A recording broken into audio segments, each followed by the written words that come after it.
नमस्कार दोस्तों, स्वागत है आपका हमारे चैनल पर।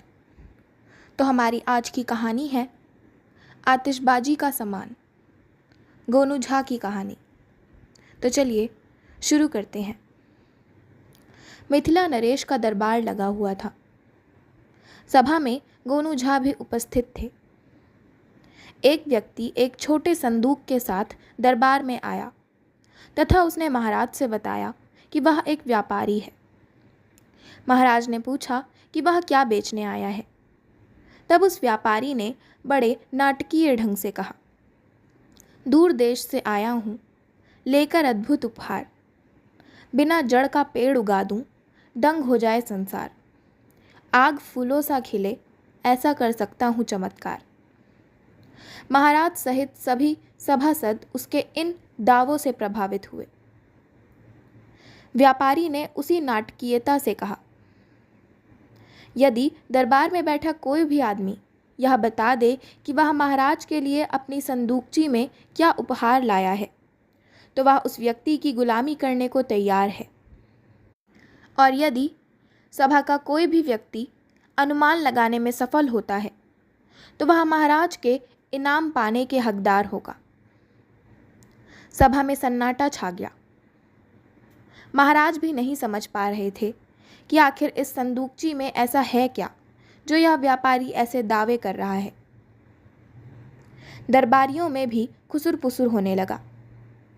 आग का फूल और बिना जड़ का पेड़ ना किसी ने देखा था और ना ही सोचा था।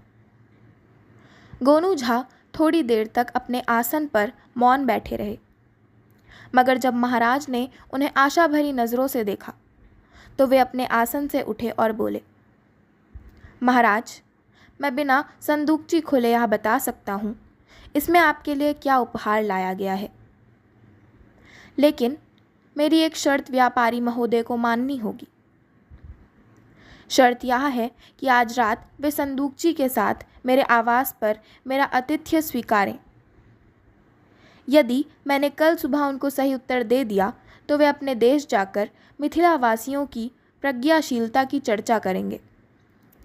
उन्हें मेरी गुलामी नहीं करनी होगी। मैं विश्वास दिलाता हूँ कि संदूकची के साथ कोई छेड़छाड़ नहीं होगी। आप चाहें तो 4 प्रहरी तैनात करवा दें और उनकी निगरानी में संदूकची रखवा दें। व्यापारी गोनू झा की शर्त मान गया और गोनू झा के साथ उनके आवास पर रात्रि विश्राम के लिए आ गया। गोनू झा ने व्यापारी की खूब खातिरदारी की, तरह तरह के पकवान खिलाए। रात्रि भोजन के बाद गोनू झा व्यापारी के साथ टहलने निकले। संदूकची प्रहरियों की सुरक्षा में थी। टहलते टहलते गोनू झा ने व्यापारी के साथ इधर उधर की बातें छेड़ दी।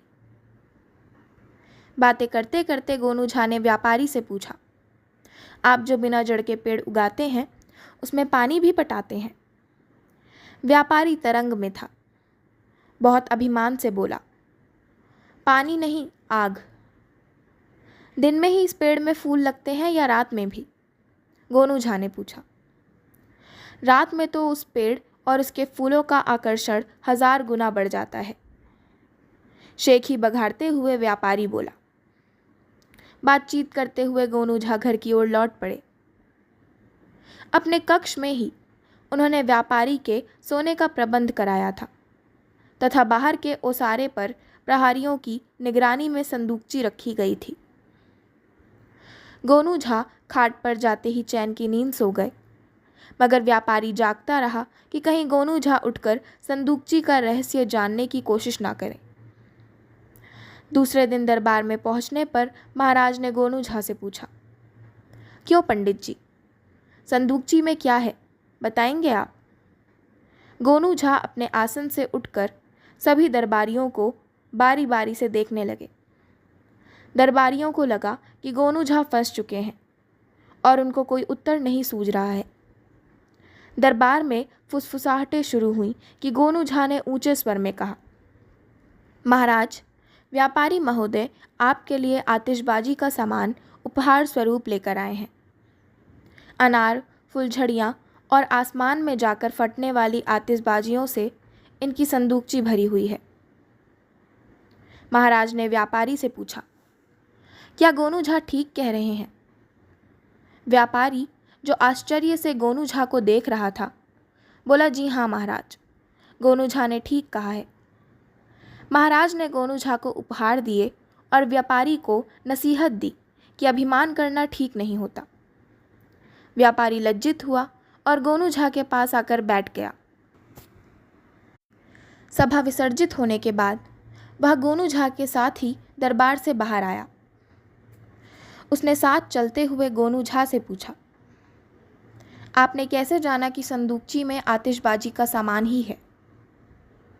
गोनू झा मुस्कुराते हुए बोले, रात में भोजन के बाद जब आपने बताया कि पेड़ सींचने के लिए पानी नहीं आग का उपयोग करते हैं और जो पेड़ आप उगाते हैं उसके फूलों की खूबसूरती रात को 1000 गुना बढ़ जाती है, तो मेरे लिए यह समझना आसान हो गया कि संदूकची में आतिशबाजी की चीज़ें ही रखी हुई हैं। तो इसी के साथ मैं अपनी आज की कहानी आतिशबाजी का सामान का समापन करती हूँ। आशा करती हूँ आपको हमारी आज की कहानी आतिशबाजी का सामान पसंद आई होगी। अगर आपको हमारी आज की कहानी पसंद आई हो तो हमारे चैनल को सब्सक्राइब करें, वीडियो को लाइक करें और बेल आइकन दबाना ना भूलें। धन्यवाद।